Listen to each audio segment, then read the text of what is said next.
Hi, I'm Paige. Welcome to the salon. This is Mental Floss on YouTube. And did you know that in 1991, the jewelry company Ratner's Group lost 500 million pounds in value? This was all because the CEO, Gerald Ratner, made a speech in which he said, "We also do cut glass cherry decanters, complete with 6 glasses on a silver-plated tray that your butler can serve you drinks on, all for $4.95. People say, how can you sell this for such a low price? I say, because it's total crap. And that's the first of many bad business moves, whether intentional or unintentional, that I'm going to tell you about today.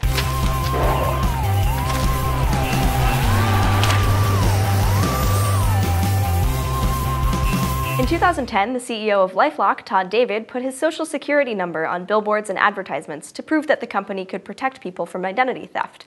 His identity was then stolen 13 times. The 1958 Ford Edsel is famous for being a failure and losing millions of the company's dollars. They spent tons of advertising money on things like the hour-long TV special The Edsel Show.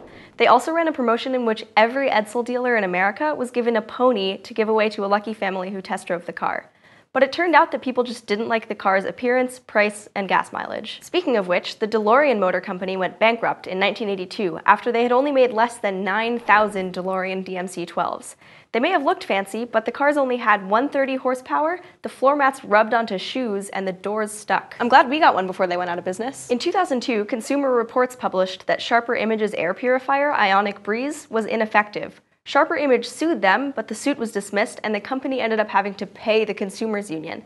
Then, in 2005, the air purifiers were found to actually be bad for the environment. In 2008, the company closed all its stores. In 2009, Fortune magazine named BlackBerry the fastest growing company in the world. But by 2013, the company made up only 3% of the cell phone market. They just didn't believe that consumers would buy smartphones with apps, so they invested in that technology too late. Motorola had a similar problem in 2007. They stuck with the Razr while other companies were making smaller, more innovative phones. Also, in 2005, they built the first phone for a small tech company named Apple. The plug got pulled on that deal, and we all know what happened next. In 2014, Powder Corp ended its legal fight over one of Utah's largest ski resorts, Park City Mountain Resort, all because they made the honest mistake of forgetting to renew their 20-year lease with landowner Talisker Corporation, which was an amazing bargain at $150,000 a year. Talisker took the opportunity to sign a new tenant. In 2005, Rupert Murdoch's company bought MySpace for $580 million, only to sell it in 2011 for $35 million. He admitted, "We just messed it up." He said it was because they added unnecessary bureaucracy. Circuit City filed for bankruptcy in 2008 because of management issues too. Two other major problems: putting stores in inconvenient locations compared to places like Walmart, and they stopped selling appliances. In the 1800s, Western Union turned down Alexander Graham Bell's $100,000 offer for the telephone's patent. The company's president called it a toy. Within 2 years, he realized his mistake and said $25 million would have been a bargain, but it was too late. Blockbuster could have bought Netflix in the early 2000s for just $50 million. They were actually given multiple offers throughout the decade, but turned them down each time. Now, Blockbuster is no longer around, and Netflix is worth about $20 billion. In 1979, Ross Perot turned down an offer to buy Microsoft Corp for $40 to $60 million, although Bill Gates claims it was more like $6 to $15 million. Perot has said, "I consider it one of the biggest business mistakes I've ever made." To cut costs on Star Wars in 1977, 20th Century Fox gave George Lucas all licensing and merchandising rights so they could save $500,000 on his paycheck.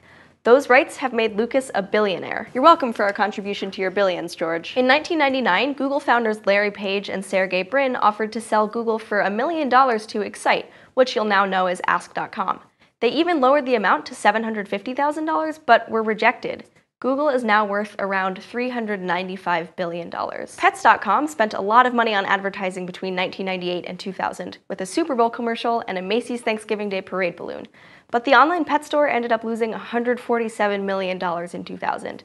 The problem was probably that people just didn't want to buy pet supplies online. This was also the time of Flues.com, which lasted from 1999 to 2001. At the website, you could buy an online currency that certain websites would accept in place of credit cards. They had $35 million from investors. But it's hard to invent a currency, and even commercials with Whoopi Goldberg couldn't save Flues. In 1962, the Beatles auditioned for Decca Records. Executive Dick Rowe claimed that guitar groups are on the way out, and the company signed the band Brian Poole and the Tremolos instead. That year, the Beatles had their first hit, Love Me Do, with Parlophone Records. JCPenney got rid of coupons in 2012, claiming it would be the end of fake prices. That meant things wouldn't be labeled as more costly for the sake of markdowns and coupons. It turns out that customers liked fake prices, and the company apologized for its honesty 1 year later. In 1975, Kodak engineer Steve Sasson invented the digital camera. According to Sasson, it was filmless photography, so management's reaction was, "That's cute, but don't tell anyone about it." Kodak refused to adapt to digital and applied for bankruptcy protection in 2012. Joseph Schlitz Brewing Company, founded in 1856, was the top brewer of beer in the US before Prohibition and after.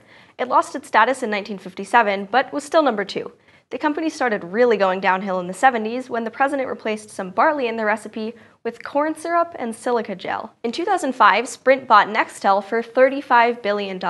One of the major problems? The two companies used totally separate technologies, which meant that they had to add radios to both companies' existing towers. In 2013, Nextel was finally shut down for good. Finally, I returned to the salon to tell you that in 2000, America Online acquired Time Warner. In a deal worth $350 billion, AOL ended up owning 55% and Time Warner owned 45%, but the new board had an equal number of directors from each group. It was supposed to bring Time Warner up to speed with AOL and the internet, but the dot-com bubble burst in 2001, and AOL Time Warner had a $99 billion loss in 2002.